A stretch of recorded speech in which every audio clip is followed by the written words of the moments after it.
آج 8 رجب دوسرے پیر کے دن سب کام چھوڑ کر صرف 1 منٹ کی تسبیح پڑھ کر اللہ سے اپنی تمام حاجات پوری کروا لو۔ جس کو یقین نہیں آتا وہ بے شک پڑھ کر دیکھ لے۔ بسم اللہ الرحمن الرحیم۔ آج رجب کی 8 تاریخ پیر کے دن رزق اور دولت کا ایک ایسا آزمودہ ایسا طاقتور وظیفہ لے کر آپ کی خدمت میں حاضر ہوا ہوں۔ یہ ایک ایسی خاص تسبیح ہے کہ جس کی آج ہر گھر کو ضرورت ہے، کیونکہ آج ہر کوئی چاہتا ہے کہ وہ جلد از جلد امیر و کبیر ہو جائے، وہ جلد اپنے ہر مقصد میں کامیاب ہو جائے۔ وہ صبح وظیفہ پڑھے تو شام تک اس کی تمام حاجات پوری ہو جائیں، شام کو وظیفہ پڑھے تو راتوں رات تقدیر کے بند تالے کھل جائیں۔ جو بندہ بھی اس تسبیح کو صرف ایک بار بتائے گئے طریقے اور ترتیب سے پڑھ لیتا ہے، اللہ اس کے نصیبوں کو کھول دیتا ہے۔ اللہ اسے اتنا رزق عطا فرماتا ہے کہ وہ بندہ خود بھی حیران رہ جاتا ہے۔ یہ تسبیح اتنی خاص ہے کہ جو بندہ بھی صرف ایک بار پڑھتا ہے، اللہ اس تسبیح کی برکت سے پورے سال کے رزق اور دولت کا انتظام فرما دیتا ہے، آپ کی زندگی کی تمام پریشانیوں کو اور تمام رکاوٹوں کو جلد سے جلد ختم فرما دیتا ہے۔ راستے سے تمام رکاوٹیں ہٹ جائیں گی، بندشیں ٹوٹ جائیں گی۔ آج یہ خاص تسبیح پڑھنے کی دیر ہے، کیونکہ یہ ایسی تسبیح ہے جسے پڑھنے والا کبھی بھی کسی کا محتاج نہیں رہتا۔ اگر کوئی فقیر پڑھے تو وہ بھی بادشاہ بن جائے گا۔ آج اگر کوئی بندہ کہتا ہے کہ میں بے بس ہو چکا ہوں، میں لاچار اور مجبور ہو چکا ہوں، کوئی راستہ مجھے دکھائی نہیں دیتا، کامیابی کی کوئی منزل دکھائی نہیں دیتی، جب ہر طرف سے راستے بند ہو جائیں تو آپ نے اس تسبیح کو پڑھنا ہے۔ آپ کی مقدر عروج پر چلے جائیں گے، آپ کی قسمت بدل جائے گی، راستوں کی تمام رکاوٹیں ہٹ جائیں گی۔ سڑک پر مانگنے والا بھکاری بھی اگر یہ تسبیح پڑھ لیتا ہے تو فقیری سے بادشاہی میں چلا جائے گا، اور اگر بے روزگار ہے تو روزگار مل جائے گا، بے اولاد ہے اولاد مل جائے گی، اگر قرض دار ہے قرض سے مکمل خلاصی ہو جائے گی۔ بڑا ہی بدبخت بدقسمت ہوگا وہ بندہ جو آج یہ تسبیح پڑھ کر رب کریم سے اپنی حاجات کو پورا نہ کروائے۔ آج وقت ہے رب کریم سے مانگنے کا، اپنی خواہشات اپنی حاجات پوری کروانے کا، اپنے گھر سے بے سکونی بے برکتی کے خاتمے کا آج وقت ہے۔ آج رب کریم سے اپنی اوقات کے مطابق نہیں، رب کی عظمت کے مطابق، رب کی شان کے مطابق مانگیے گا۔ آپ یہ وظیفہ کسی بھی وقت پڑھ سکتے ہیں، چاہے تو آپ صبح نماز فجر کے بعد پڑھ لیں، ظہر کی نماز کے بعد پڑھ لیں، عصر کے بعد پڑھ لیں، مغرب کے بعد پڑھ لیں، یا عشاء کی نماز کے بعد پڑھ لیں۔ نہ ہی کوئی وقت کی پابندی ہے، نہ ہی جگہ کی کوئی قید ہے، جس کو جب جہاں جیسے وقت ملتا ہے۔ یہ وظیفہ کسی صورت مت چھوڑنا، یہ وظیفہ پڑھتے ہی پورا سال کبھی کسی اور وظیفے کی ضرورت نہیں پڑے گی۔ رجب کا مہینہ آپ کے لیے خوشیوں والا، خوشحالیوں والا، کامیابیوں والا ہو جائے گا۔ یہ مہینہ آپ کی مرادیں پوری کرنے کا مہینہ ہے۔ اگر آپ اس مہینے کو اپنے لیے قسمت والا بنانا چاہتے ہیں، اپنے لیے اس سال میں منہ سے نکلی ہر بات کو پوری کروانا چاہتے ہیں، رب کریم کے خزانوں کو لوٹنا چاہتے ہیں، قرض سے نجات چاہتے ہیں، من پسند نوکری، من پسند شادی چاہتے ہیں، گھر میں سکون اور برکت چاہتے ہیں، بچوں کے بہترین رشتے چاہتے ہیں، امتحان میں کامیابی چاہتے ہیں، اپنے دشمن کو اپنے قابو میں کرنا چاہتے ہیں، تو آج یہ تسبیح پڑھتے ہی آپ کی بڑی سے بڑی حاجت، بڑے سے بڑے مقصد میں کامیابی یقینی ہو جائے گی۔ جب رب کریم دینے پر آتا ہے تو آپ کو نوکری کے لیے، شادی کے لیے، رشتوں کے لیے لوگوں کے پاس جانا نہیں پڑتا، لوگوں کے سامنے ہاتھ پھیلانا نہیں پڑتا، آپ مانگتے چلے جاتے ہیں، اللہ کریم آپ کے نصیب میں لکھتا چلا جاتا ہے۔ آج رب کریم سے اپنے حق میں بہتر فیصلے کروانے کا وقت ہے۔ آج میں اپنے تمام ناظرین کو وظیفہ پڑھنے کا طریقہ بھی بتاؤں گا، رب کریم سے مانگنے کا طریقہ بھی بتاؤں گا۔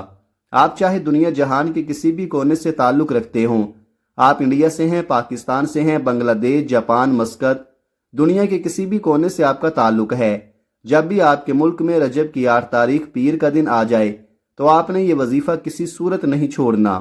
تو آئیے ناظرین، اب ہم چلتے ہیں اپنے آج کے وظیفے کی جانب، لیکن اس سے پہلے آپ سے گزارش ہے کہ اگر آپ اس چینل پر نئے ہیں اور آپ نے ابھی تک اس چینل کو سبسکرائب نہیں کیا تو خدا را پہلے اس چینل کو سبسکرائب کر لیں، کیونکہ ایسے بہت سے وظائف، بہت سے اعمال آپ کے حوالے ڈیلی بیسز پر کرتا رہوں گا۔ اب عمل کیا ہے؟ آج رجب کی 8 تاریخ پیر کے دن آپ کو جب جہاں جیسے وقت مل جائے، پورا دن پوری رات آپ کے پاس موجود ہے، باوضو مصلی پر بیٹھ کر یا چلتے پھرتے آپ نے سب سے پہلے نبی کریم صلی اللہ علیہ وآلہ وسلم کی ذات مبارکہ پر 3 بار درود پاک پڑھنا ہے۔ درود پاک آپ کوئی سا بھی پڑھ سکتے ہیں، آپ مختصر اور آسان سا درود صلی اللہ علی محمد پڑھ لیں یا صلی اللہ علیہ وآلہ وسلم پڑھ لیں۔ بہتر ہے کہ آپ نماز والا درود ابراہیمی پڑھ لیں، کیونکہ درود ابراہیمی کی فضیلت و برکت سب سے زیادہ ہے۔ میں آپ سے یہی کہوں گا کہ آپ نماز والا درود ابراہیمی ہی پڑھیں، کیونکہ یہ وہ درود ہے جو سب سے زیادہ افضل درود ہے۔ اس درود کا رتبہ بہت زیادہ ہے، اور روایات میں ہے کہ حضور علیہ الصلوۃ والسلام بھی تمام درودوں میں درود ابراہیمی کو ہی سب سے زیادہ پسند کرتے تھے، سب سے زیادہ محبوب رکھتے تھے۔ تو آپ نے کوشش کرنی ہے کہ درود ابراہیمی ہی پڑھیں۔ درود ابراہیمی ایک بار میرے ساتھ بھی پڑھیے گا تاکہ ثواب ہو۔ اللہم صلی علی محمد وعلی آل محمد کما صلیت علی ابراہیم وعلی آل ابراہیم انک حمید مجید۔ اللہم بارک علی محمد وعلی آل محمد کما بارکت علی ابراہیم وعلی آل ابراہیم انک حمید مجید۔ 3 بار درود پاک پڑھتے ساتھ ہی فوری طور پر آپ نے اپنے خاص مقصد کی نیت کرنی ہے۔ ہر بندے کا مقصد الگ ہوتا ہے، ہر بندے کی حاجت الگ ہوتی ہے۔ کوئی کسی وجہ سے پریشان ہے، کوئی بے روزگار ہے تو وہ روزگار کے لیے پڑھ لے۔ کوئی اچھی نوکری چاہتا ہے، کہیں نوکری کرتا ہے لیکن گزارا نہیں ہو رہا، وہ چاہتا ہے میرا پروموشن ہو جائے تو وہ اس کے لیے 20 وظیفے کو پڑھ سکتا ہے۔ کوئی اگر اولاد نرینہ کا خواہش مند ہے تو وہ اس کے لیے 20 وظیفے کو پڑھ سکتا ہے۔ الغرض آپ جس مقصد کے لیے 20 وظیفے کو پڑھنا چاہتے ہیں آپ پڑھ سکتے ہیں، بس آپ نے اپنے خاص مقصد کو ذہن میں رکھنا ہے۔ اپنے مقصد کو ذہن میں رکھتے ہوئے مقصد کی نیت کرتے ساتھ ہی فوری طور پر آپ نے ایک بار اعوذ باللہ من الشیطان الرجیم بسم اللہ الرحمن الرحیم پڑھ کر وظیفے کا آغاز کرنا ہے۔ یاد رکھیے گا، جس کام کے شروع میں تعوذ اور تسمیہ پڑھ لیا جاتا ہے اس میں خیر ہوتی ہے، اس میں سلامتی ہوتی ہے، اس میں برکت ہوتی ہے۔ جب آپ نے اپنے خاص مقصد کی نیت کر لی، تعوذ اور تسمیہ پڑھ لیا، تو اب آپ نے اپنی آنکھوں کو بند کرنا ہے۔ آنکھوں کو بند کر کے یوں محسوس کیجئے گا کہ دنیا جہاں سے آپ کا تعلق ختم۔ یوں محسوس کیجئے گا کہ آپ اس وظیفے کو روضہ رسول کی جالیوں کے قریب بیٹھ کر پڑھ رہے ہیں۔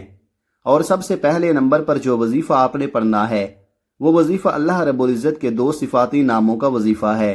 اور وہ 2 صفاتی نام کون سے ہیں؟ وہ 2 نام یا فتاح یا کریم ہیں۔ ان دونوں کو آپ نے ملا کر پڑھنا ہے۔ اگر ان دونوں کو آپ ملا کر پڑھیں گے تو ایک بار شمار ہوگا۔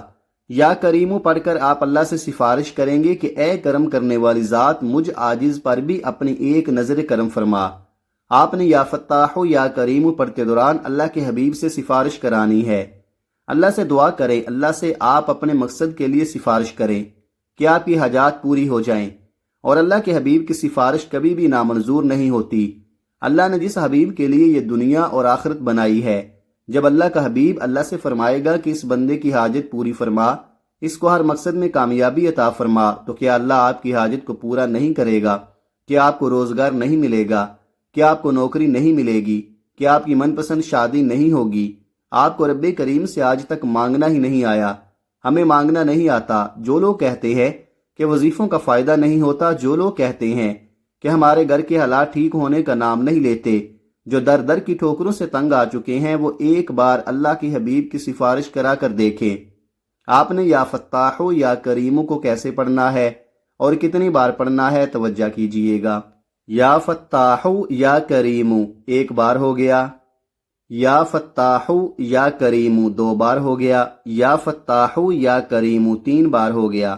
اس طرح سے آپ یا فتاح یا کریمو کو ہاتھوں کی انگلیوں پر پڑھ لیں یا تسبیح کے دانوں پر پڑھ لیں۔ آپ نے 11 بار پڑھنا ہے۔ 11 بار یا فتاح یا کریمو پڑھنے سے آپ کی ہر حاجت پوری ہو جائے گی، آپ کے بگڑے کام سنور جائیں گے، آپ کے گھر میں برکتیں دوبارہ لوٹ آئیں گی۔ جب آپ پہلے نمبر پر 11 بار یا فتاح یا کریمو کو پڑھ لیں، اس کے بعد پھر آپ نے دوسرے نمبر پر کون سا وظیفہ پڑھنا ہے؟ اس کے بعد دوسرے نمبر پر آپ نے جو وظیفہ پڑھنا ہے وہ وظیفہ یا حی یا قیوم کا وظیفہ ہے۔ یا حی یا قیوم کو پڑھنے سے آپ کی تمام حاجات پوری ہو جائیں گی۔ یہ رجب کی 8 تاریخ پیر کے دن کی خاص قبولیت کی گھڑیوں میں پڑھنے والا وہ خاص وظیفہ ہے جو تقدیر کے بند تالوں کو کھول دیتا ہے، آپ کے منہ سے نکلی ہر بات پوری کر دیتا ہے، جس چیز کی طرف دیکھیں گے اس کو سونا بنا دیتا ہے۔ آپ نے یا حی یا قیوم کو کیسے پڑھنا ہے اور کتنی بار پڑھنا ہے، ملاحظہ فرمائیں۔ یا حی یا قیوم 1 بار ہو گیا، یا حی یا قیوم 2 بار ہو گیا، یا حی یا قیوم 3 بار ہو گیا۔ اس طرح سے آپ یا حی یا قیوم کو ہاتھوں کی انگلیوں پر پڑھ لیں یا تسبیح کے دانوں پر پڑھ لیں۔ آپ نے 100 بار پڑھنا ہے، یعنی ایک مکمل تسبیح آپ نے یا حی یا قیوم کی پڑھنی ہے۔ آج جو بندہ رجب کے مہینے میں مالا مال ہونا چاہتا ہے، اللہ سے اپنی ہر بات کو منوانا چاہتا ہے، اپنے گھر کی تمام پریشانیوں کا سرے سے خاتمہ چاہتا ہے، تو آج یہ تسبیح پڑھ لے۔ ایسے ایسے معجزات ہوں گے، ایسی ایسی غیبی مدد آئے گی کہ آپ کو خود بھی سمجھ نہیں آئے گی کہ آپ کے ساتھ ہو کیا رہا ہے۔ آپ نے 8 رجب پیر کے دن اس وظیفے کو بتائے گئے طریقے، ترتیب اور تعداد میں پڑھنا ہے۔ جب آپ دوسرے نمبر پر یا حی یا قیوم کو 100 بار پڑھ لے تو اس کے بعد پھر تیسرے نمبر پر آپ نے کون سا وظیفہ پڑھنا ہے؟ تیسرے نمبر پر آپ نے قرآن پاک کی سب سے چھوٹی سورت پڑھنی ہے۔ یہ اللہ کی بہت لاڈلی سورت ہے۔ آپ نے سورہ کوثر کو پڑھنا ہے۔ یہ سورت دولت کے حوالے سے بہت خاص ہے۔ اگر دیکھا جائے تو آج ہر دوسرا بندہ پریشانی میں مبتلا ہے۔ کوئی رزق کی وجہ سے پریشان ہے، کسی کی بیٹیاں جوان ہو رہی ہیں، وہ اپنی بچیوں کے نصیب سے ڈر رہا ہے کہ رشتے نہیں آ رہے۔ آپ کا جو مقصد ہے، جو حاجت ہے، اپنے رب کی بارگاہ میں ایک بار یہ وظیفہ پڑھ کر تو دیکھو، رو کر تو دیکھو، اللہ پاک ضرور عطا فرمائے گا۔ وہ رب تو دینے پر قادر ہے، وہ رب ہمیشہ دینے کو تیار رہتا ہے۔ ہم لوگ ہی ہیں جو کہ غلطیاں کر جاتے ہیں، پھر اللہ سے معافی بھی نہیں مانگتے۔ آج کا یہ وظیفہ اتنا خاص ہے کہ جو شخص بھی اس وظیفے کو صرف ایک بار پڑھ لے گا، اللہ پاک اس کے نصیب کے تمام دروازوں کو کھول دے گا۔ جب آپ سورہ کوثر پڑھ رہے ہوں تو آپ نے تصور میں یہ رکھنا ہے کہ اللہ پاک کی ذات 7 زمینوں 7 آسمانوں کا رزق آپ کی قسمت میں لکھ رہی ہے، اور اپنے مقصد کو ذہن میں رکھتے ہوئے آپ نے یہ وظیفہ پڑھنا ہے۔ اب آپ سورہ کوثر کی تلاوت سماعت فرما لیں۔ اعوذ باللہ من الشیطان الرجیم، بسم اللہ الرحمن الرحیم، انا اعطیناک الکوثر فصل لربک وانحر انا شانئک هو الابتر۔ سورہ کوثر کو آپ ہاتھوں کی انگلیوں پر پڑھ لیں یا آپ تسبیح کے دانوں پر پڑھ لیں۔ آپ نے صرف 29 بار پڑھنی ہے۔ یہ ایسی قرآنی صورت ہے کہ جسے پڑھتے ساتھ ہی ہر حاجت پوری ہو جاتی ہے، جسے پڑھتے ساتھ ہی اللہ رزق کے دروازے کھول دیتا ہے، اللہ خزانوں کے منہ کھول دیتا ہے۔ پہلے نمبر پر آپ نے 11 بار یا فتاح یا کریم کو پڑھنا ہے۔ دوسرے نمبر پر آپ نے 100 بار یا حی یا قیوم کو پڑھنا ہے۔ تیسرے نمبر پر آپ نے 29 بار سورہ کوثر پڑھنی ہے۔ جب آپ یہ تینوں اعمال بتائے گئے طریقے اور ترتیب سے پڑھ لیں تو اس کے بعد پھر 3 بار درود پاک لازمی پڑھیے گا جو آپ نے عمل کے شروع میں پڑھا تھا۔ یہ آپ کا وظیفہ مکمل ہو چکا۔ اب آپ نے آخر میں جو دعا مانگنی ہے وہ دعا صحیح طریقے سے مانگنی ہے۔ آپ دعا مانگنے کے اندر جلد بازی کر جاتے ہیں، جلد بازی کرنے کا نقصان ہمیں ہی ملتا ہے۔ کوشش کریں کہ جلد بازی نہ کریں، اور دعا کا جو طریقہ میں بتانے لگا ہوں اسی طریقے سے دعا کریں۔ آپ نے دعا اس طریقے سے کرنی ہے کہ اے میرے مولا، میرے ان تمام گناہوں کو معاف فرما دے جو میری دعاؤں کی قبولیت کے درمیان آ جاتے ہیں۔ اے میرے مولا، میرے تمام ان گناہوں کو معاف فرما دے جس کی وجہ سے میں نماز نہیں پڑھ پاتا۔ اس طریقے سے دعا کریں گویا اللہ پاک آپ سے بات کر رہے ہیں یا پھر آپ اللہ پاک کو دیکھ رہے ہیں۔ دعا ہمیشہ لمبی کیا کریں۔ اپنے تمام دکھ درد تکالیف پریشانیاں اپنے رب کو بتا دیں۔ ضروری نہیں کہ ہاتھ اٹھا کر دعا کریں، سجدے میں چلے جائیں، سجدے میں جا کر دعا کریں۔ دیکھیں کتنی جلدی آپ کا کام بنتا ہے۔ وہ رب تو دینے کو تیار بیٹھا ہے، وہ رب تو چاہتا ہے کہ اے انسان میرے گھر آ، میرے گھر میں آ کر عبادت کر اور توبہ استغفار کر، پھر تو جو مانگے گا تجھے دوں گا، لیکن شرط یہ ہے کہ میرے پاس آنا پڑے گا، مجھے منانا پڑے گا، پھر تو جو مانگے گا میں تجھے عطا کروں گا۔ دعا ہے کہ رب کعبہ میرا سنانا اور آپ کا سننا اپنی پاک اور بلند بارگاہ میں قبول و منظور فرمائے، جو مانگا مقدر فرمائے، جو نہیں مانگ سکے بن مانگے عطا فرمائے، آمین۔ ناظرین، اپنے رزق میں برکت، وسعت اور کشادگی کے لیے اللہ تعالیٰ کے 99 ناموں میں سے کوئی ایک نام کمنٹ میں ضرور لکھیں۔ جزاک اللہ خیرہ۔ اللہ تعالیٰ ہم سب کا حامی و ناصر ہو، آمین۔ السلام علیکم ورحمۃ اللہ وبرکاتہ۔